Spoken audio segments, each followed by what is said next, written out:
जायज़ कुर्सी पर नमाज पढ़ना कैसा है, अगर नाजायज़ है तो इसकी क्या वजह है। फ़ारूक अहमद इंडिया से। कुर्सी पे नमाज पढ़ना खिलाफ सुन्नत है। रसूलुल्लाह सल्लल्लाहु अलैहि वसल्लम की जब तबीयत ख़राब हुई, आप बीमार हुए, तो आप सल्लल्लाहु अलैहि वसल्लम ने ज़मीन पर बैठ के नमाज़ पढ़ाई है।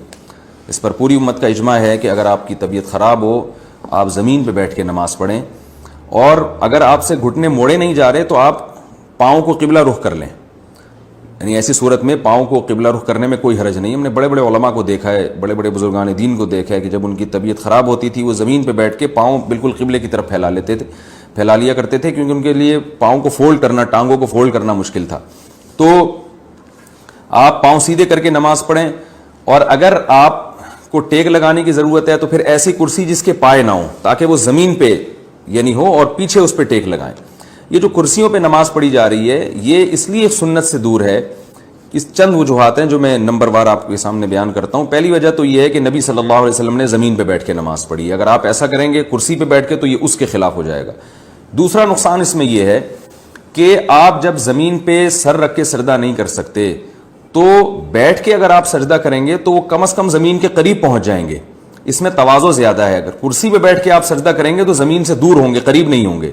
तो सजदे की सुन्नत भी ज़्यादा अच्छी उसी सूरत में अदा हो सकती है जब आप ज़मीन पे बैठ के सजदा करें। ये दो फ़र्क हो गए। तीसरा फ़र्क क्या है कि कुर्सी की वजह से सफ़ में ख़राबी होती है, जबकि ज़मीन पे बैठ के आप नमाज़ पढ़ेंगे तो सफ़ नहीं टूटती। कुर्सी अगर आप सफ़ में रख लें तो आप देखें कि वो जो कुर्सी पे बैठे हुए साहब हैं, उनकी टांगें आगे जा रही होती हैं, और सफ़ तो बनती है एड़ियों से, तो सबकी एड़ियाँ एक लाइन में हैं, और जो कुर्सी पे बैठे हुए साहब हैं उनकी एड़ी आगे होती है। ये तीसरा नुकसान है। चौथा नुकसान ये है कि कुर्सी की वजह से सफ़ों को सीधा करना बहुत मुश्किल होता है। अब किसी के दरमियान में कुर्सी रखी हुई है, कोई साहब थोड़ा सा बाएं हो गए तो बैठा हुआ आदमी तो खिसक जाएगा, लेकिन कुर्सी वाले को पूरी कुर्सी उठाना और फिर उसको साइड पे ले जाना बड़ा मुश्किल होता है। इसी वजह से हमने देखा है कि वो बाज़ दफ़ा सफ़ों में जगह खाली होती है और वो जो नमाजी हैं वो कुर्सी पर बैठे हुए होते हैं और दरमियान में जगह खाली रह जाती है, सफ़ बन नहीं पाती है। पाँचवा नुकसान ये है कि ये मस्जिद के इकराम के भी खिलाफ है।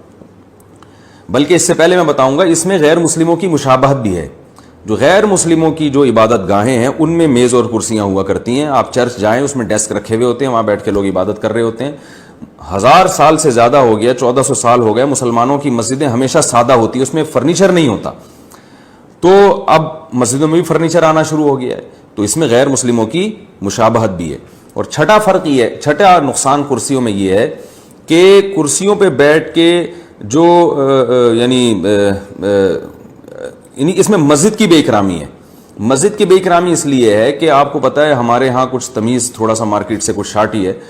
जब कुर्सी से लोग उठते हैं तो उसको सीधा करके एक जगह पे नहीं रखते, जहाँ पड़ी है वहीं की वहीं छोड़ के चले जाते हैं। 2-4 लोग होते हैं जिनको अब्बा दादा से कुछ बहुत ज़्यादा उन्होंने तमीज़ सीखी होती है, वो ज़रा सलीके से कोने में रख के चले जाएंगे, लेकिन अक्सर लोग कुर्सियों को ऐसे ही छोड़ के चले जाते हैं।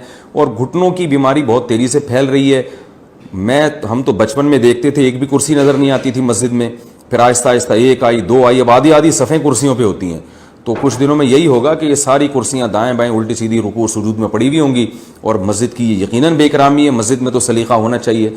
तो ये एक बहुत बड़ी वजह है। और 7वीं वजह यह है कि अगर ये कुर्सियों का रिवाज ख़त्म ना हुआ तो होगा ये कुछ दिनों में कि ये मस्जिदें आपको सराय और होटल नज़र आना शुरू हो जाएंगी। ये दावा मैंने 5 साल पहले किया था, और अब इस दावे पर का मुशाहिदा भी होना शुरू हो गया है। मैंने 5-6 साल पहले ये बयान किया था कि आप देखिएगा कुछ वक्त के बाद ऐसा होगा कि कुर्सियां रखी हुई होंगी, लोग उन कुर्सियों पर बैठे हुए होंगे, और सामने मेज़ रखी हुई होगी और चाय और कहवे चल रहे होंगे। बिल्कुल वो माहौल होगा जो होटलों का माहौल होता है, क्योंकि जब कुर्सियां आ गई तो फिर जाहिर है फिर सेहतमंद लोग भी उन पर बैठेंगे। नमाज के बाद जो है ना गपशप लगाने के लिए सेहतमंद लोग भी उन कुर्सियों में बैठेंगे। फिर जब बैठेंगे तो वो गोल दायरा भी बनेगा, फिर जब बनेगा तो फिर मेज़ लाने में कितना टाइम है, फिर चाय और सुट्टे भी चलेंगे उसमें। तो अब मैं तो रमज़ान में देखता हूँ कि ये सब कुछ हो रहा है। कुर्सियों पे एतकाफ़ वाले बैठे हुए होते हैं और चाय भी चल रही होती है। बिल्कुल वो गपशप का माहौल होता है जो गली महल्ले में नहीं कुर्सियाँ डाल के लोग बैठे हुए होते हैं। तो ये मस्जिद के इकराम के बिल्कुल खिलाफ है। इसको ख़त्म करने की कोशिश करनी चाहिए। सिर्फ एक सूरत में कुर्सी का इस्तेमाल जायज़ है कि ये तमाम यानी आपके लिए ज़मीन पे बैठना किसी सूरत में मुमकिन ही ना हो, और टांगे फैला के भी नहीं बैठना मुमकिन हो आपके लिए, और नीचे टेक लगा के बैठना भी आपके लिए मुमकिन ना हो। तो फिर बहालत मजबूरी कि आपके लिए एक चीज़ नामुमकिन है तो फिर आप कुर्सी पे बैठ सकते हैं, मजबूरी है। لیکن اس میں بھی بہتر یہ ہے کہ فولڈنگ کرسی ہو، اپنے ساتھ لے کر آئیں، اپنے ساتھ لے کر جائیں. یہ ممکن نہیں ہے تو مسجد میں ایک خاص جگہ ہونی چاہیے جہاں ان کرسیوں کو رکھ دیا جائے.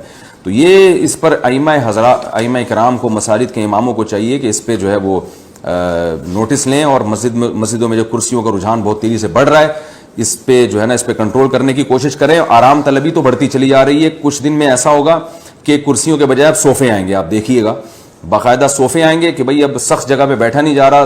صاحب کو ڈاکٹر نے کہا ہے کہ آپ سخت جگہ پہ نہ بیٹھیں، نرم جگہ پہ بیٹھیں.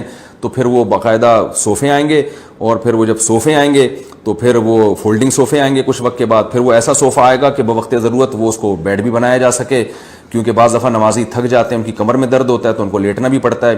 تو وہ پورا ماشاءاللہ گھریلو ماحول بن جائے گا. آپ کو گھر جانے کی ضرورت نہیں رہے گی.